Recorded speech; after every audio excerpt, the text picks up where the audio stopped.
ukuhlala kwam uyakhwela uqhelene nendlela zam zonke ukuba kukho lizwi elulwimini lwam ongalaziyo ke Yehova kanye ngasemva nangaphambili undingqingile wasibeka phezu kwam isandla sakho ubalulekile kum oko ukwazi uphezulu undinqabele ndingahambela phi na ukumka emoyeni wakho ndingahambela phi na ukumka ebusweni bakho ukuba ndithi ndiyenyuka ndaya emazulwini ulapho wena ukuba ndithe ndazindlalela kwelabafileyo nanko ukho ukuba ndithe ndaphakamisa amaphiko esifingo ndaya ndahlala ekupheleni kolwandle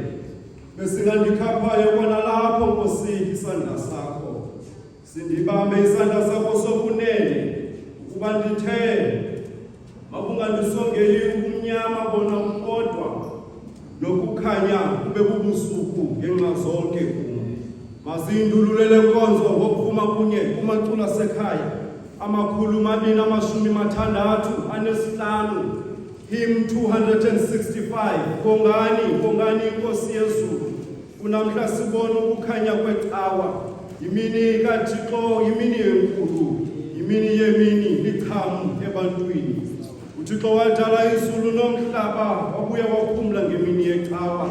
lithamsanqa lakhe labekwa ke kuyo ngokolomini kusithwa ingcwele uKristu kanjalo ngeyakhe imini wavuka ekufeni wabonwa ehleli ngoko kumiswe lemini yenkosi ndaweni yaleya yamiswa kuqala ngemini yengcwele kundawo ngendawo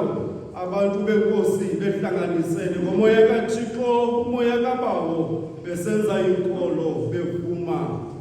unene hymn 265